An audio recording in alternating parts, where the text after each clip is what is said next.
welcome back to another edition of Inside Great Lakes Skiing, and my name is Greg Norman, your host. Well, I just had to pull the camera out because this is obviously the first snow of the winter.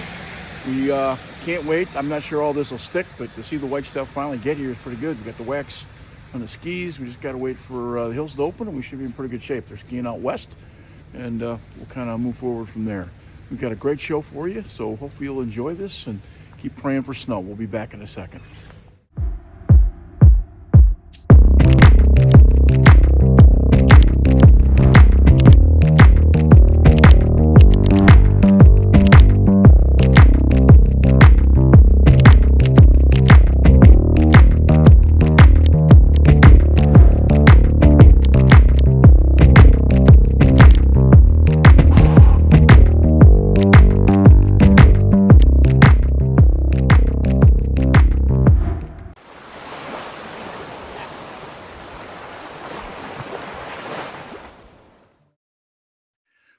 Welcome back. We're getting a chance to talk to the new Michigan Sports Industries Association CEO, Mike Panich.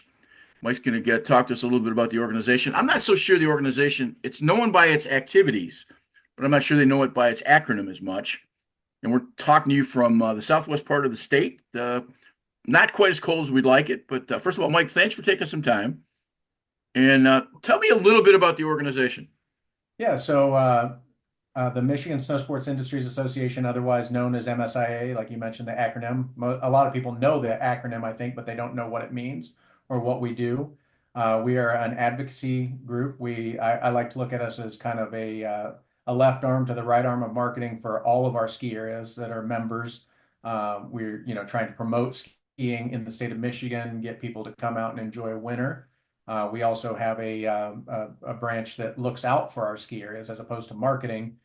We work with Lansing and a lot of our state representatives, senators, et cetera, to make sure that our ski areas are taken care of on the state level, and make sure that that they're putting some money towards our tourism dollars and get people to come to our state in the winter. Fair to say a lobbying organization to some extent on some Yeah, so portion of it? definitely we have a lobbying portion to our business and what we do. Yeah. It's got to be easier to be a lobbyist in a position where there's no negative, there's no downside, right? Absolutely, absolutely. It's so nice to be thinking about, hey, we just want common sense laws to be passed that protect our skiers and our ski areas. That the industry can continue. We want help with advertising money. It's not underhanded or anything weird. It's Right. it's yeah, common sense. Advocate, empower, and educate. Those are the three mottos of the sort of initiative that you guys, in terms of sustainability. So I Yeah. got to think that weather, climate change, those kinds of things are a part of that. And let me ask this question as it relates to the sustainability initiative. Weather and the cost of water, as an example, have to be two unbelievably difficult sort of terrains you guys got to navigate and negotiate over the next decade, because that's kind of where the sport's gone. Without a doubt, snowmaking. I mean, there's one ski area in the entire state, Mount Bohemia, that doesn't rely upon snowmaking. Everybody else does, and even they have a hip pocket plan to potentially, if it's ever needed, I think, but don't quote me on that exactly. But snowmaking is the way. We wouldn't survive as an industry without it, and the investments that our areas have been making to modernize their systems over the last few years have been incredible. And it's been great to be boots on the ground and see all of that stuff happening across our areas. We're blessed to have SMI located in Midland. They're a great partner for many of our areas, and then the reps from other companies that are doing tremendous things with the technology and snowmaking. Definitely huge things. Sustainability, environmental impact is a huge part of our industry. Making sure that winters like last year don't repeat. We've got to find ways to combat that as an industry. It was tough for every one of our members across across Michigan, every member in Midwest. The data came back in that visits were way down last year, but all indications are that this year is going to be a better winter. The forecasts are finally starting to change in our favor. I think we might be a little bit late to the game with our Thanksgiving openings, but I'm really hopeful that this shift that's happening later this week leads us to some snow. And if if the data from the phone calls that we receive here at MSIA for the white gold card, for learning about the cold is cool program, et cetera, if those phone calls are any indication in the desire of Midwest skiers to get out and ski this winter, it's huge. And I think it's great that coming off the heels of a terrible winter like last year, that we're going to see a good winter this year. And yeah, The sustainability, is the technology developing or already invented that can sustain the forecasting that Mother Nature's provided over the next decade? And I say that based on the fact that guys in Michigan, we have 40 resorts. We're second in the country in terms of the amount of resorts we have. We've also spent something in the neighborhood of $100 million in lifts at about 4 or 5 different areas. So yeah. if you're investing $100 million, somebody must be either giddy about what might happen or smart about what should happen. Right. Yes. Well, I think it's a little of both. I think you have to, you've got these areas that have tremendous infrastructure, already have good clientele. Yes, maybe the window of opportunity is shrinking slightly, at the beginning or end of the season. We may be getting shorter seasons, but a good case study would be to look at a place like Perfect North Slopes in southern Indiana. They are an operation that exists in a place where they shouldn't technically exist. I mean, they probably average 10 or 15 inches of natural snow a year. The temperatures swing violently all year long in southern Indiana, but they have been smart and invested in a massive snowmaking infrastructure. So to answer your question on technology, is that changing? The technology exists to make better snow at higher temperatures nowadays. Plus, with new technologies like the Latitude 90 all-weather snowmaking systems that Perfect North bought 2 of them. Ober-Gatlinburg has a couple of them now. There are places that are starting to make snow when it's 60 degrees. So I think we're going to see more of that kind of technology coming in to help. I don't think it's the intention would be to go year-round skiing, but to get open at a predictable date and close at a predictable date, or make snow in those areas where it's really tough. There are some locations where putting a fan gun or a air water stick or something, just it's tough to lay snow there. But something that's just spitting it out like a all-weather machine, Right. that might be your loading ramps or whatever, your vulnerable spots. So yeah, technology is definitely advancing and helping that. The unknown seems to be the cost of water. At Right. the end of the Yeah. day, if you don't have that, the rest of it doesn't matter. Right. And the advantage there too with water is many of our Michigan ski areas work off of well water on their own private ponds or through natural sources. We are a Great Lakes state that is abundant in water. Now there are a few locations that rely on municipal water supplies, and I can't imagine what those bills might be for the millions of gallons of water that get pumped through the system every year. But from a sustainability standpoint, it's pretty awesome that, whereas in the agriculture industry, they ship off a lot of that water. It gets sprayed onto the fields, it evaporates, it goes away. Uh, our snow gets banked all winter long, and then in the spring it trickles through the aquifers and it back into the same system and probably back into their ponds and everything else. And so the net loss of water from our region is probably not very great. So the environmental impact is not huge from using that water, but it is definitely snowmaking and lifts are the big, well, and then insurance are the 3 big operating expenses for ski resorts. Part of the lobbying effort, part of your other job responsibility, I'm guessing, is also being a cheerleader. In this case, you're out in the business of lobbying for retail, and so you have a number of programs that to promote skiing. Talk a little Absolutely. bit about the MSIA White Gold Card, which is pretty popular here in the state. Absolutely. Our white gold card is probably the most popular thing that MSIA does, and things that people don't really know what we are, they know about that.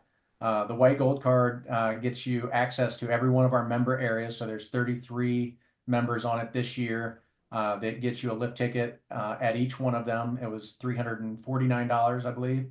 And we sold out of those at most of our retail locations within minutes of them hitting the shelf. Like I mentioned earlier, the phone calls that we receive for that product are humongous. I mean, the phone just rings off the hook at our vendors with us. And so for next year, our buyers can expect for them to be sold online and not in the stores. We're trying to take that burden off of our member shops because the demand is so great that it's become a distraction from their regular retail organizations and what they're planning to do. So they're trying to sell retail products. They sell this as kind of as a favor to us and hoping to bring people in. And we're finding that it's just too much demand for this product and not enough demand for their services. So we're going to try to ease and streamline that process next year and move it to an online sale. Does the profits from that go back to the ski resorts, or is that part of your operating budget for That your actually, organization? that's actually a generous donation from all of our members to MSIA, and that's a primary funding source for our organization and how we operate. And I'm guessing there has to be some restrictions on some of those cards, and that would be one of those to make sure you look at the card before you decide you're going out to ski. Absolutely. There's a small blackout window right around the holidays, and then certain restrictions, but very minimal restrictions on them. And then included in that, they also get some free tunes and some coupons with the purchase of it. And so it's a very popular product. If you've ever used one, it's really nice to be able to walk up to the window and get a comped pass or feel like you're getting it. It's very, it's nice. It helps us as an organization. It's very, like I said, very popular. People are out there using it. Last year we had, I think, 11 people ski every area. And in a winter like last year, that's a testament to the dedication of our Michigan skiers that were willing to drive, some hours to ski on some of the most questionable conditions that we had in the state ever. So it was very impressive. As an industry, you must be doing something right. Last year, across the country, was one of the worst winters we've seen in a while. The average cost in 23 was, in terms of take home for ski areas, this is a national statistic from the national organization, was about $76.40 if you look at the numbers. That number this year, 24, actually 23, 24, jumped to 84, despite the Mhm. fact that skiing was down. And you say, well, how Right. does only person, we're talking about everything combined, whether buying coffee, buying a lift ticket, and they throw this together. Sure. So just a sort of a barometer, if you will. Yeah, yeah, And absolutely. it went up $8, which was significant because that's the most it had gone up in 3 years, despite the fact that the winter was awful. Right. Yeah. Yep. And unfortunately, I mean, we're seeing that across the board with inflation and increased costs and everything. And unfortunately, that's the nature of the business is that, I mentioned earlier, there's very expensive investments into just operating, from insurance to snowmaking, energy costs, everything, all the lifts are electric, the power bills. It's kind of like looking at Chevy Chase and Christmas Vacation when they flip that switch, Hmm. the dial starts spinning so fast. So it's not a cheap thing to run a ski resort. But what I do appreciate is that many of our areas do try to keep that uh, in mind with their pricing structures and everything. And I won't say that it's kind of crazy. I remember buying lift tickets for $15. I'm not that old, but I'm old enough to know that I've skied places where I paid less than $10 for a lift ticket in my lifetime. But nowadays, you can't even find that at a local rope tow hill. It's got to be at least 15 or $20 for those places. So, but a lot of our members, they've created lots of programs, ski clubs, other things that help get kids out there enjoying this sport. And I'm so thankful to all of them for, knowing that, yeah, the day skier that, just goes once or twice a year, they may end up paying more because they didn't plan ahead, didn't buy a white gold card or a season pass or whatever. But there are definitely ways to make sure that this sport stays family friendly and affordable. It's honestly it's the folks that don't plan very well that end up footing the bill mostly. And so we're trying to educate and make sure people know that you don't have to walk up to the ticket window and pay $150 all the time. You can walk up, you can go to some of the smaller areas. You can, participate in our Discover Michigan skiing program for $60 and get a lift ticket rental and a lesson, and learn the sport for a, small investment. and get out there and try this out. Well, using the last part of this conversation is that the National Association also says that about 66% of folks who ski are not paying full rate. So that means the majority of those guys that are sliding down the hill are doing a pretty good job of finding those opportunities. Which Without brings a me doubt. to one of your initiatives. Obviously, if you've got the gold card in your equipment, you guys have a Discover Michigan Ski Day, which is Learn to Ski. So maybe just Right. briefly talk a little bit about that. Right, and that goes through the whole month of January. You can purchase it through our website. So um, we not every ski area in Michigan participates in our direct program, but we market their programs because as the prices have gone up and over the years, uh, the product has changed a little bit from what each area does. It's somewhat of a scheduling nightmare to have somebody selling lessons outside of their typical system because it's a scheduling issue. So not every, you go to our website, go under programs, and look at Discover Michigan Skiing. You can purchase that will be live shortly. Probably first part of December, we'll get that active. But it lists which areas participate in our program. You can purchase it through there, or you can purchase it a direct link through some of the websites. So like Pine Knob has a direct link to purchase through theirs. Several areas do that. They have their own programs, but some are participating directly in our program, which we sell. And that, like I said, it gets you a lift ticket, rental, and a lesson during the month of January. And it's something you schedule with them, you purchase through us, and it's a pass through. We're not making money off of it. It's really just us marketing and trying to get more people out there to try this great sport. And it works for skiing or snowboarding or cross country as well. I'll finish with there's skis up behind you, some Sabres. Yeah. And I only mention this because my 2 weeks ago or 3 weeks ago, my brother-in-law, who I hadn't seen in ex-brother-in-law, I hadn't seen in 30 years, came to town, showed up, and brought back to me original. I had the 49th pair of the ski that Bob Burns ever built, Okay. Yeah. and it's got old 44s, and I'm going to take them off. I'm going to put some new bindings on them. There's this movement towards. That's why you have this old ski. There's this movement towards kind of being nostalgic about going back. So we're going to take the old original pair of the what was then hot dog skis. They weren't. They used them. They're supposed to use them with powder, but they're Yeah. they're Right. they're narrower than my slalom skis. But it's been fun to watch. We're going to hopefully get a chance to take them out. Those Sabres, I haven't seen those in years. Where'd you get Yeah. those? So that is actually my first pair of skis ever.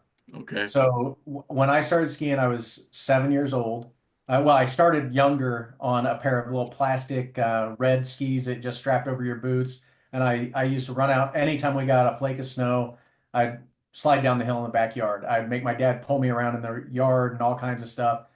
And then one year, my dad decided, hey, I'm going to take my family skiing because he went on a group trip with some friends from work. And when he came back from that trip, he used to play racquetball and he had some time waiting, and there was a Goodwill nearby. A local sporting goods shop had closed, and they had donated all of their old gear to the Goodwill, and he bought a car full of ski gear, probably 15 pair of skis, I don't know, 20 pair of boots, like everything. He came home and like we had a ski shop, and we had never gone skiing, and so there were like 6 pair of these Sabre skis with bindings and they were pre-brakes, so they had straps on them. And we went for our first time skiing, stood there. He took us to Swiss Valley, where I ended up being general manager for 4 years. But as a kid, stood at the top of that bunny hill thinking, "Oh my gosh, what am I into?" And I tumbled my way down, and by the end of the day, I was making it down the intermediate runs, and I was hooked.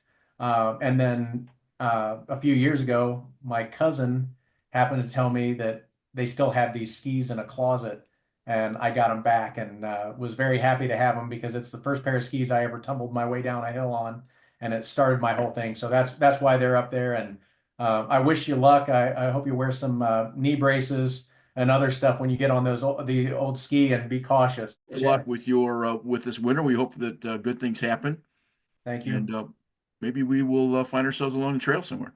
Yeah, definitely. Look forward to meeting up with you again sometime, hopefully in person next time. And yeah, hope the show goes great. Look forward to hearing from you, and can't wait to hear the rest of the interview with Darren Rolfs.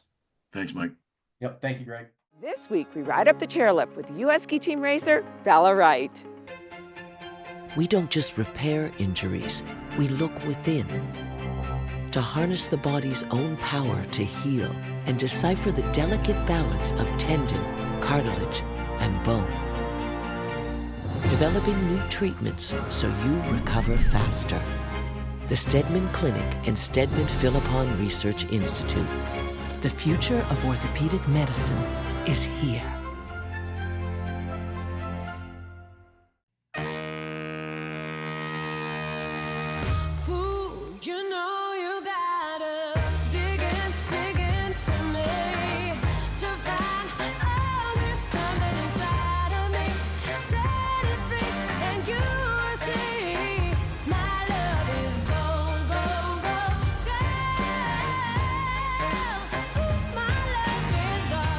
Bell, make it gold.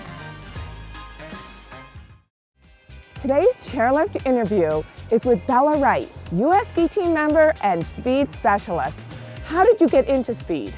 Well, I actually skied all 4 events until about 2 years ago, so I really just have the love and passion for speed, and I think it's so much fun and the airtime, so I've always loved it.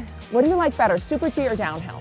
Super G is my personal favorite event. I love that it's still pretty technical, but downhill definitely has this different feeling that no other event has as well. You grew up in Salt Lake and skied out of Snowbird, which is everyone's dream to ski at Snowbird. Yeah. I mean, you must be a big mountain skier, right? I mean, you must have been fearless skiing at Snowbird. Yeah, Snowbird, growing up there, I absolutely loved it because it was, a lot of the focus was on skiing in general, and racing was kind of second. So I fell in love with skiing powder first and then racing after that. Do you feel that free skiing helped you become a better ski racer?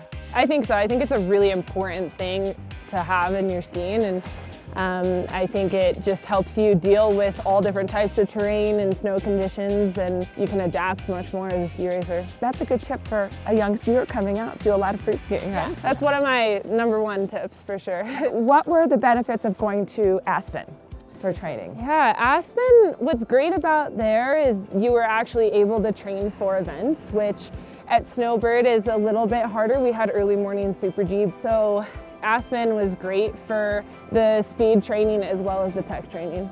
When I see you, you're always smiles. It seems like you're embracing being on the U.S. ski team and really working hard. I mean, this morning you were on a bike at 5:30 in the morning before 6:30 training. Yeah. I mean, that's impressive. Yeah. We have to wake up early, got to get our bodies moving so we're ready for whatever this course throws at us, and today it's a little bumpy, so. You have some really nice sponsors. Tell us about that relationship. Yeah, so this is actually my 4th season with Cliff Bar. I actually was a part of Team Cliff for 2 years before I was on the U.S. ski team. I think it's just a tight-knit family I'm so thankful to be a part of, and they're still supporting me while being on the U.S. ski team, so super thankful for that. And I mean, I absolutely love being a part of it. I mean, this is my first year being fully funded, and I couldn't do it without the donors and the people behind the scenes. What do you like most about being on the U.S. ski team? I think the biggest difference is just the amount of outlets that we have and the big staff that supports us. It's pretty unbelievable the amount of people behind the scenes that, you know, do day in, day out, work hard to make sure I'm out here enjoying this. It's pretty mind-blowing when I think about it like that. So it's a good reminder to always be grateful, and, you know, have a big team behind you is a big component. That's great. And, you know, we're thankful for all the supporters out there that make this all happen. Absolutely. Okay, what are your goals this winter? Definitely just keep focused on the World Cup circuit and keep climbing the ranks and just try and get into that top 10 more and more. I think it's really important for me to realize that my skiing is enough, and that, you know, what I do in training is good enough in a race. So carrying that confidence from training over to racing for the World Cup is one of my biggest focuses this year. And I think that, yeah, I think last year I got into a flow, and that confidence just keeps going and the momentum keeps going. But I've been away from racing for a while now, so the nerves are coming. But yeah, looking forward to it. Bella Wright of the United States. I know our viewers want to know more about you. Okay, you're a vegan, you love animals. You're a cat lover. Yes.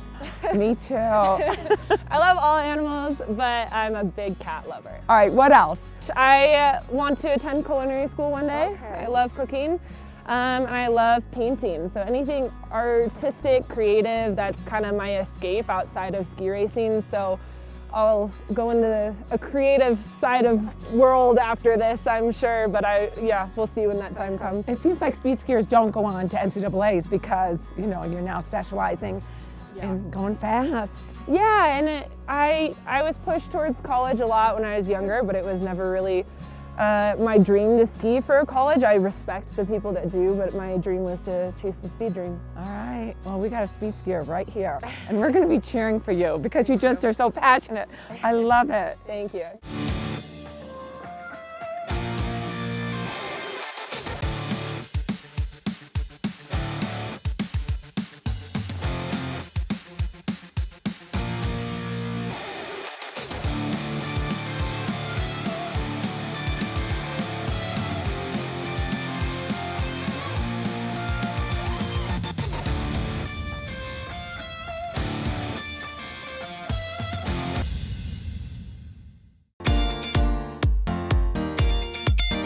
We see athletes as the ones that set goals in the recovery of a life-altering injury, the individuals that redefine the magic of getting back up, those that reframe their own recoveries to not be identified by their disability, but by what they will find next as their new ability to succeed. We are High Fives, the safety net of the outdoor sports community. We don't just repair injuries, we look within to harness the body's own power to heal and decipher the delicate balance of tendon, cartilage, and bone. Developing new treatments so you recover faster. The Stedman Clinic and Stedman Philippon Research Institute. The future of orthopedic medicine is here. Good ski technique is keeping your upper body facing down the hill. A lot of skiers rotate their upper body to turn their skis. And a very common mistake is that they drive their hand across their body before they pole plant. When we're angulated with our ankle, knee, hip into the hill, body facing down the hill, we get great edge pressure. But if I rotate my arm in front before I pole plant, it takes me out of that position. I lose the angle on the ski and I start to slide. A great drill to help you practice keeping your upper body facing down the hill is the pivot slip. The goal of this drill is to have my chest facing down and have my skis pivot underneath me. I release the edge, pivot. Release the edge, pivot. You can see that my chest is facing down the hill. I just release, pivot my skis. Release the pressure, pivot my skis. Another great drill for this is you take your straps off, hold your poles, take your hands and bring them all the way to the end. You're gonna keep your poles facing down the hill. You're not gonna let them twist it. Look at the trees. You're not gonna tip them. They're gonna be level and facing down the hill, and you're gonna turn while holding the poles in this position. You're gonna be using your legs down in the turn, bringing your hips forward to release, and go back down, always facing down the hill. I'm holding my poles out in front, pressuring the ski, releasing the edges, pressuring. My hands and my poles are perpendicular. I'm not tripping them, I'm not having them face this way. They're facing down the hill. You're gonna be in control while skiing the slopes, and you're gonna have a great time. Hey there, my name is Cyrus Schenk, the owner and founder of Renowned Skis, and today I'm at ARDL Labs, who have been testing our skis to help us optimize and perfect Vibe Stop.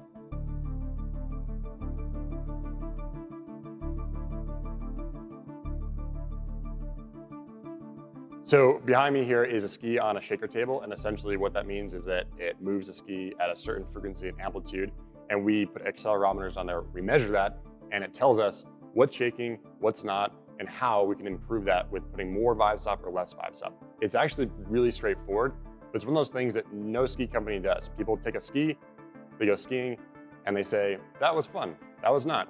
We're taking this into a lab, understanding the real data behind skiing to perfect and optimize what is actually a really high-tech material.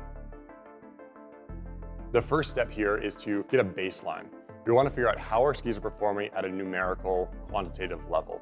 We'll first do some vibration testing to understand where and how the ski is exactly shaking so we can implement more or less vibe stop in specific areas to help decrease vibrations in the areas that are most important.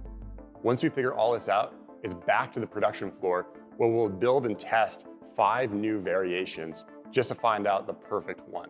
And then, once we do, we'll implement this enhanced vibe stop across our entire product lineup. At the end of the day, we're just a bunch of nerds that we're taking ski science and material science and putting them together so that you can have the best ride of your life.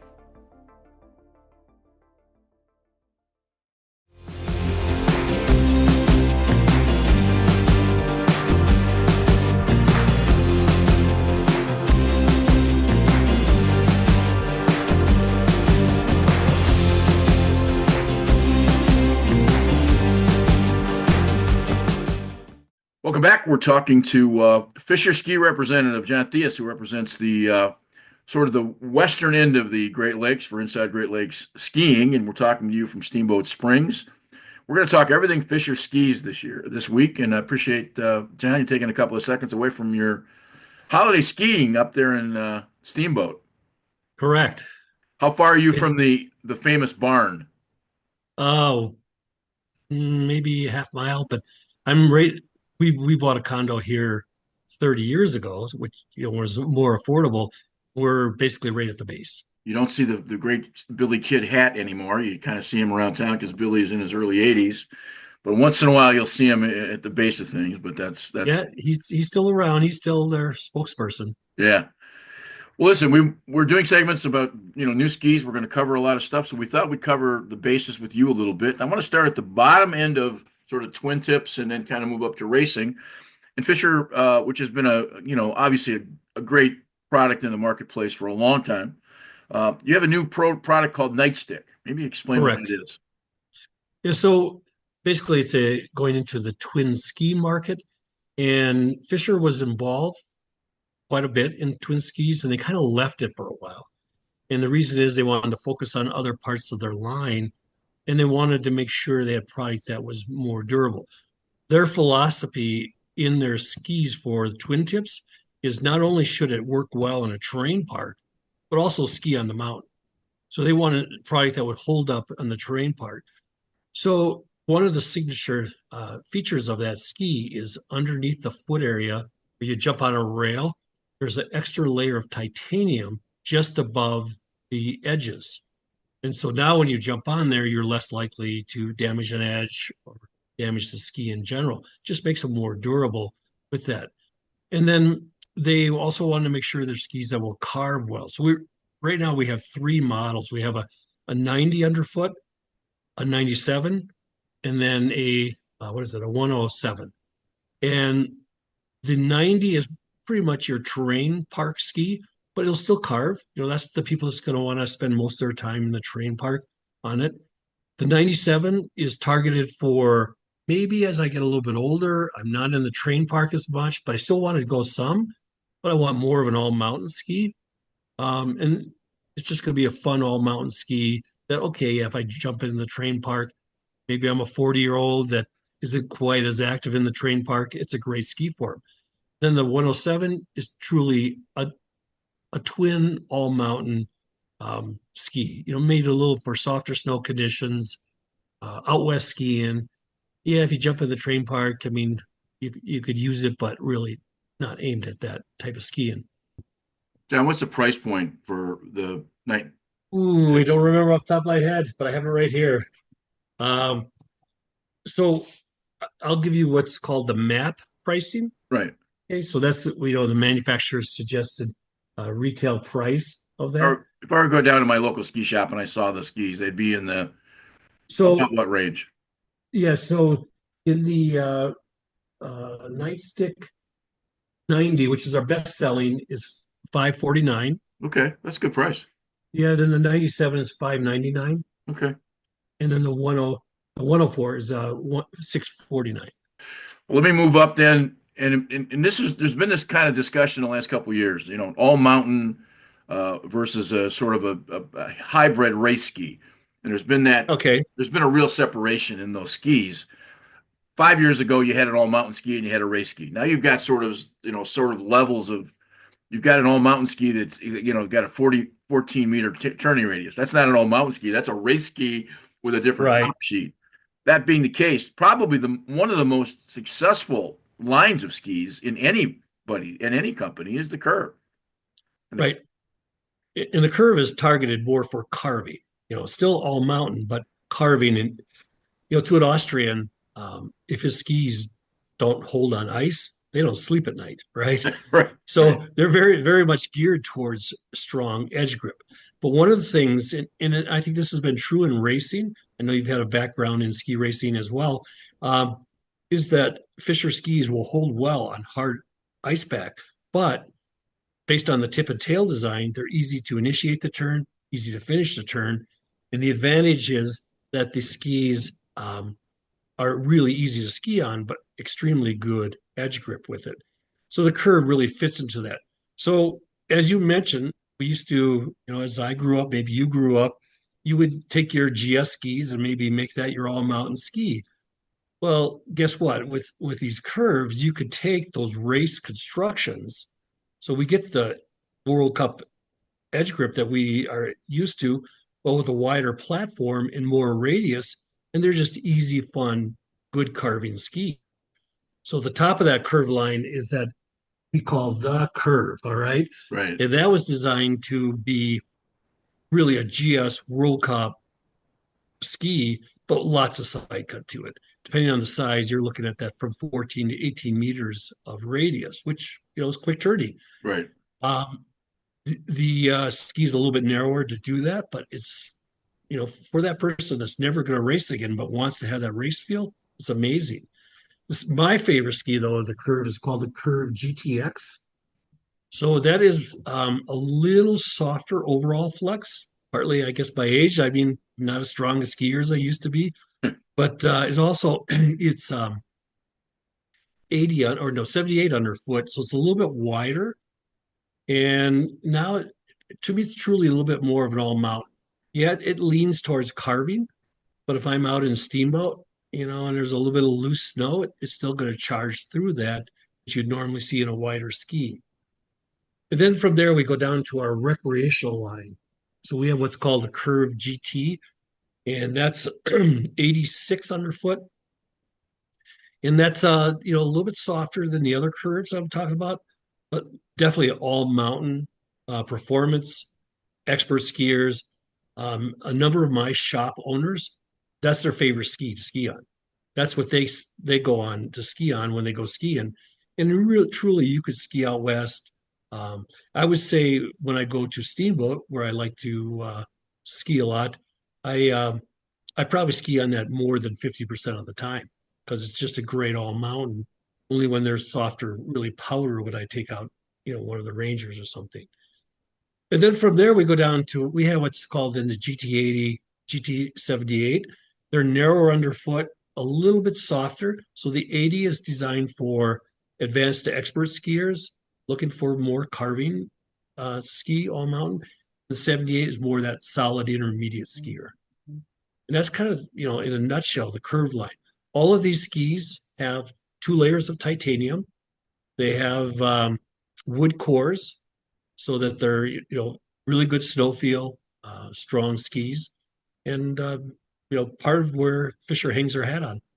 Price point for all those skis starts about where and goes about where? So the most expensive is going to be, of course, the Curve, because that's a true GS race ski, and it's sold with a binding. Now, these are all with binding prices, but that's $13.99.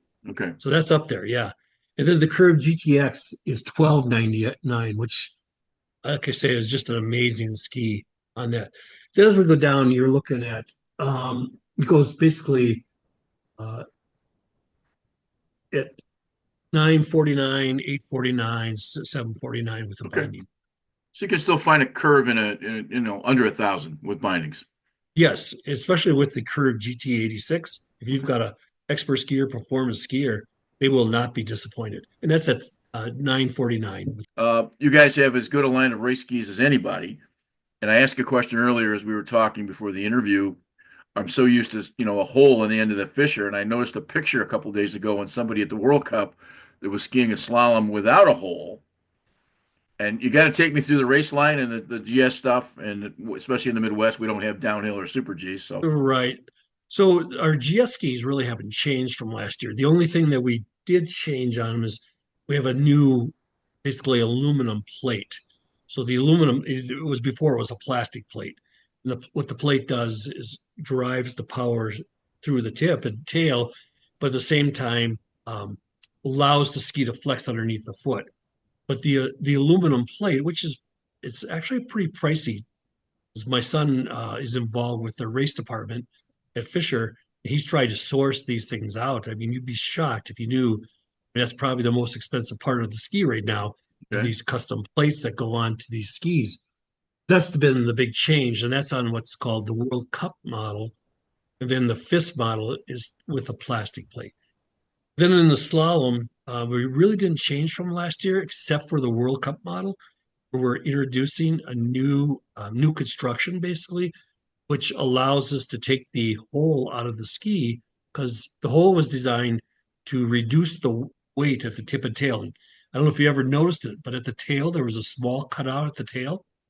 That was designed to help balance the hole at the tip. The tip material was 35 grams. At the tail, it's approximately 10 grams, but it's a shorter lever arm from the tail to the boot, from the boot to the tip. So you didn't have to reduce as much weight.